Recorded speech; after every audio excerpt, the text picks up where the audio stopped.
and we just want y'all to write like a 2 to 3 sentence response on the photo of what you see and what the stuff in the picture represents.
Sorry, that's my computer acting stupid.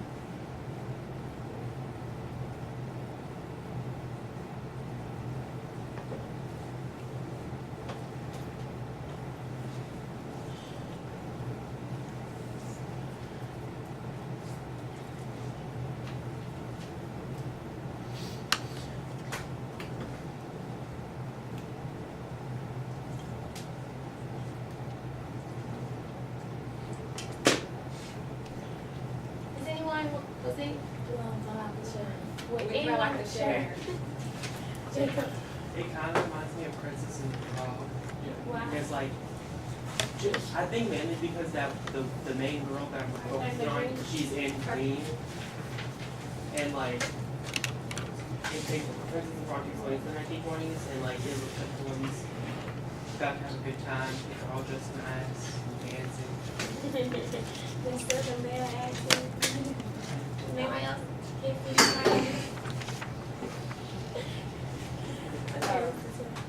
So I didn't really know what I saw or what it represented, but you know, it just kind of seemed like that there were people who were possibly African American. I can't really tell, but like it was on the streets and it's like nighttime, and it seems like they're all getting ready to go out and have a good time, like the nightlife. It's a lovely thing. Cassie. It's like Motown scenery, like swing dancing and stuff like that, like 1920s going out and having fun on town and stuff. It's kind of like, looks like, I don't know, like New Orleans and stuff with like the old cars and like the dresses and hats and whatnot.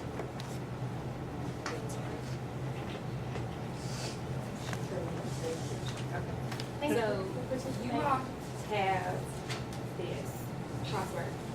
While we are going through the slides, you all are going to complete that. But before you do that, we have a video for you all. Whoever completes the first thing out of class. Not Shakia though, because she didn't do an opener. She just worked on it. I did my own presentation.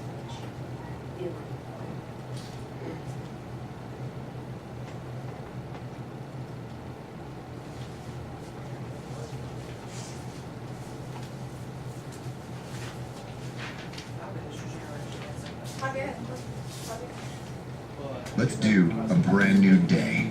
Let's let the color fly and go to the one store with more number one choices. Home Depot's gonna get their plug in Let's first. do pow. Let's do this. More saving, more doing. Or you I love that store actually. Love the smell of it. For many, the 1920s evokes images of flappers and speakeasies. But for one group of Americans, the decade was also one of rebirth. It was known as the Harlem Renaissance. For the first time, African American writers, artists, and musicians won renown for their contributions to world culture. Their goal? To find outlets for group expression and self-determination as a means of achieving equality and civil rights. When World War I broke out, American factories experienced a shortage of workers. Many Black Americans living in the South saw this as their chance for a better life. They migrated in droves to northern cities such as Chicago, Detroit, and New York. The New York City neighborhood of Harlem in particular attracted a large number of African American artists and intellectuals. It wasn't long before Harlem became the epicenter of an artistic explosion. Works produced during the Harlem Renaissance appealed not just to blacks, but crossed over to white audiences as well. The musical Shuffle Along, written by and starring African Americans, became a smash hit on Broadway. I'm just wild about Harry, and Harry's wild about me. Langston Hughes was among the period's most famous writers. Known for his folksy humor, he was nicknamed the O. Henry of Harlem. Other writers included Countee Cullen, James Weldon Johnson, and Zora Neale Hurston. Great artists also emerged on the Harlem scene, such as Aaron Douglas and Augusta Savage, who opened her own studio and taught sculpture to other African Americans.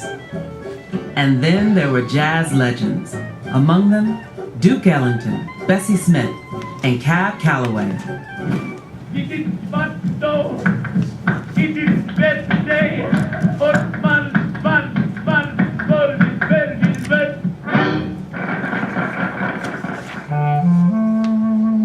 After the stock market crashed in 1929, the country fell into the Great Depression, and the Harlem Renaissance began to fade. But by then, the movement had already forged a path for future generations and ushered in a new era in American culture and politics. Okay. Okay, so these are the slides that your crossword are going over.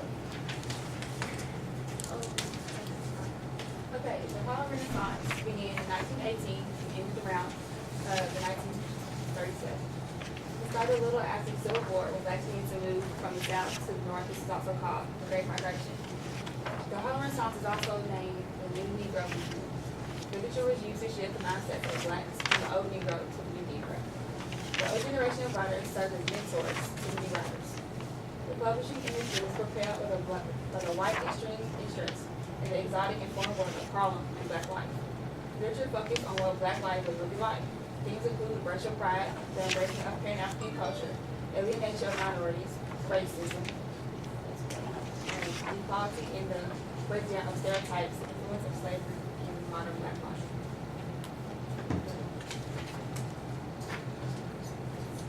Do you want to give them a second to kind of? They have the slides. Oh, they do have the slides. Yeah, I want this one. And I want some more time. Oh, Like, are we supposed to do this crossword like as you're reading? Okay, Okay, these are some of the contributors to the literature of Harlem Renaissance. We have Langston Hughes, Paul Lawrence Dunbar. which is right.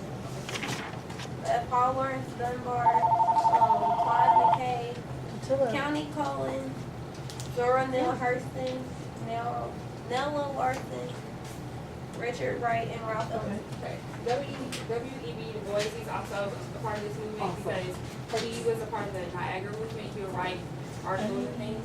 So that's where you get the Pan-African, the embracement of the Pan-African movement. oh, sorry. Let me see. Hang on just a second.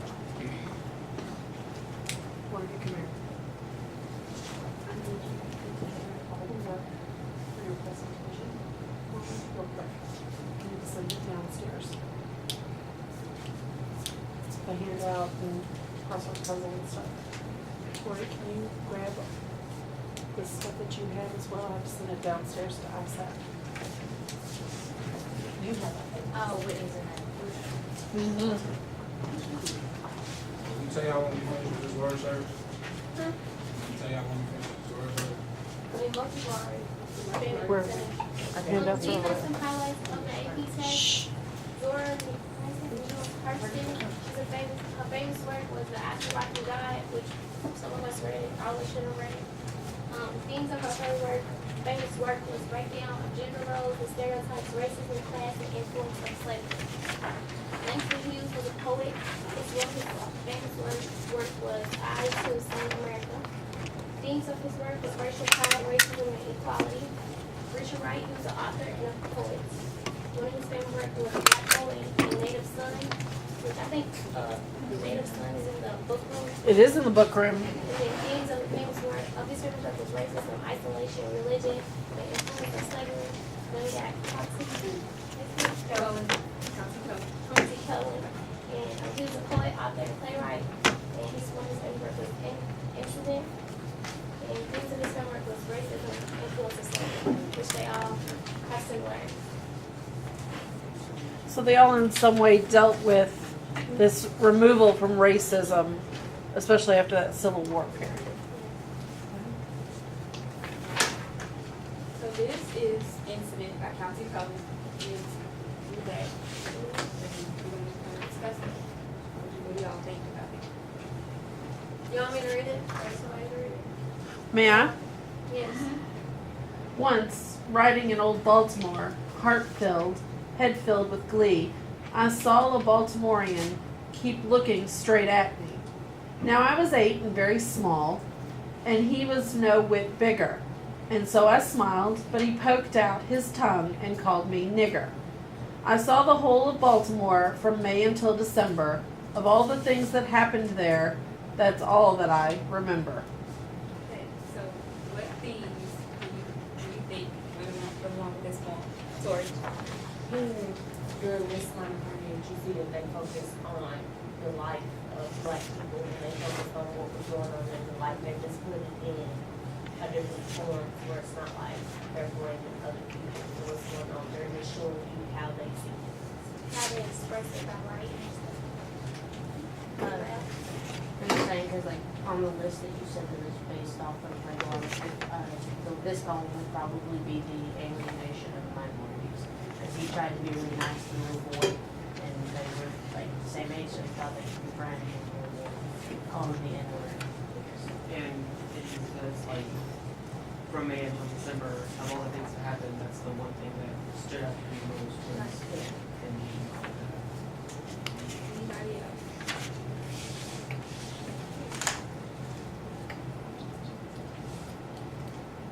Okay, the Black Arts Movement.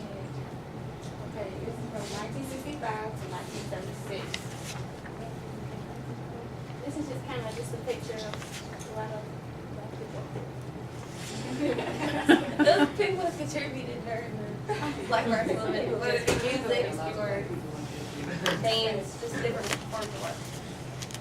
So let me ask this question. How is this movement different from the Harlem Renaissance? Because they're both... Oh, sorry.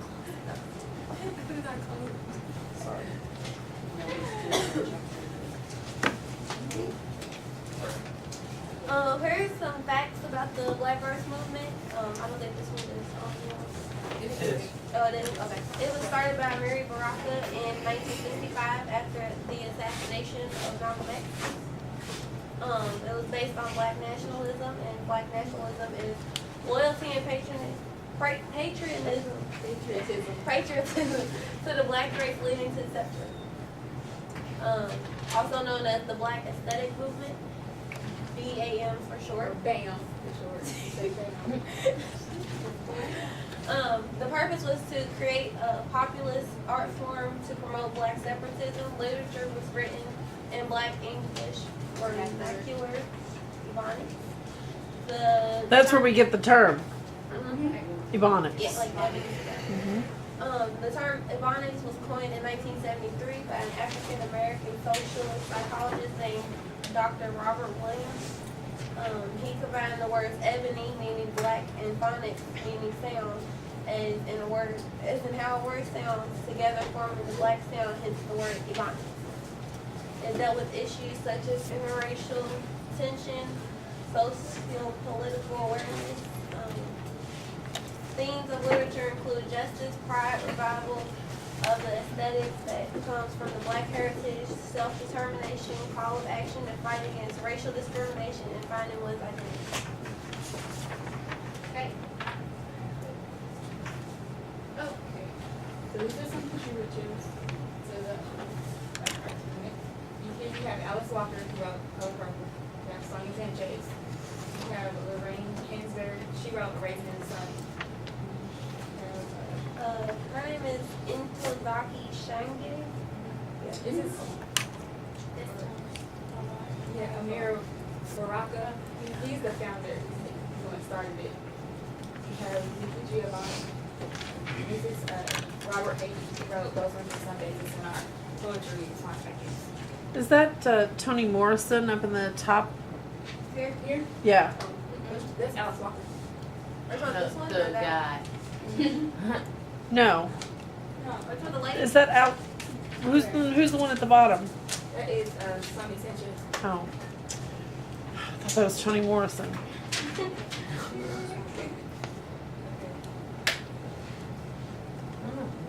Highlights. Okay. Lorraine Hansberry, we should show you how she wrote the Raisin in the Sun.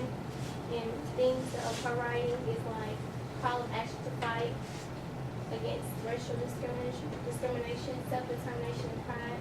And then Robin Hayden, he was a poet. One of his favorite work was Those Winter Sundays. And his themes were love and the revival of the aesthetic that comes from the Black heritage.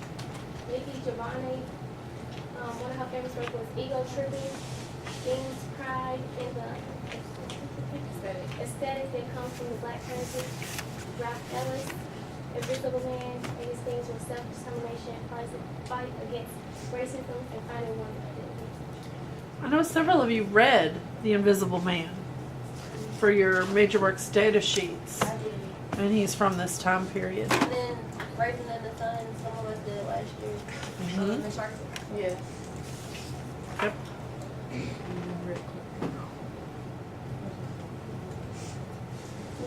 And then is a poem by Mary Baraka. I think y'all have it printed out on a piece of paper. And then the answer is.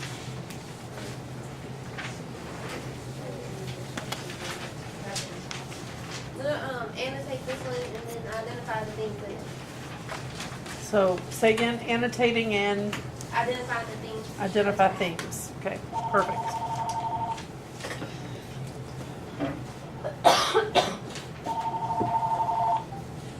Hello. So you're fine.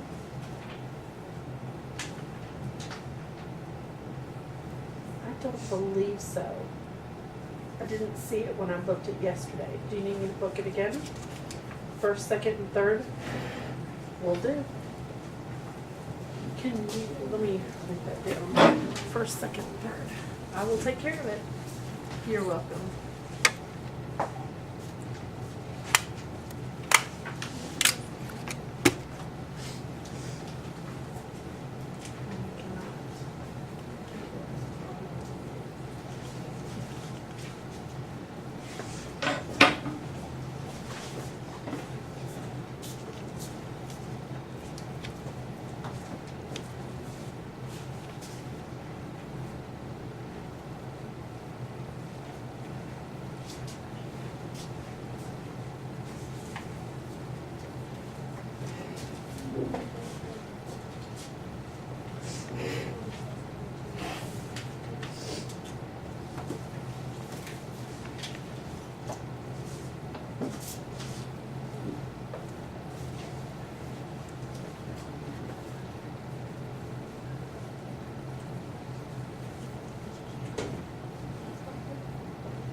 want to share?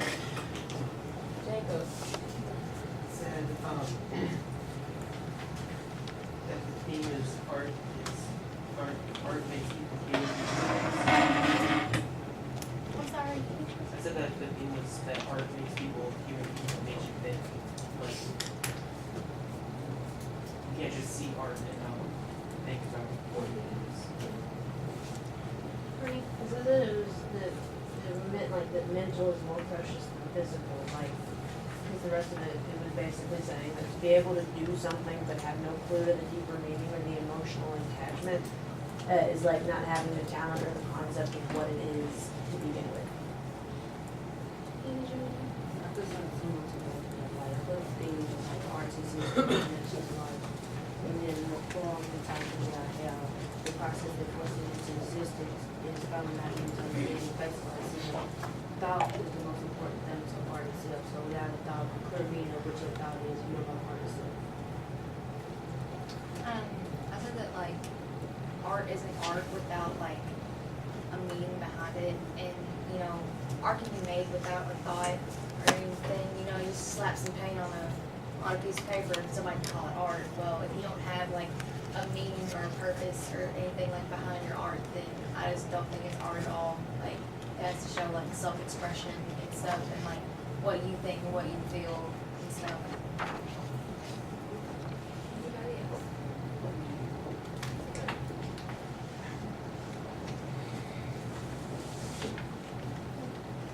Okay, and this is your closing activity. We'd just like for you to compare the two, the Harlem Renaissance and the Black Power movement, Black Arts movement. And tell us which movement you would like to be a part of. Give the choice. Like if you can go back in time and you would want to have been a part of which, like one of those, which one would you think?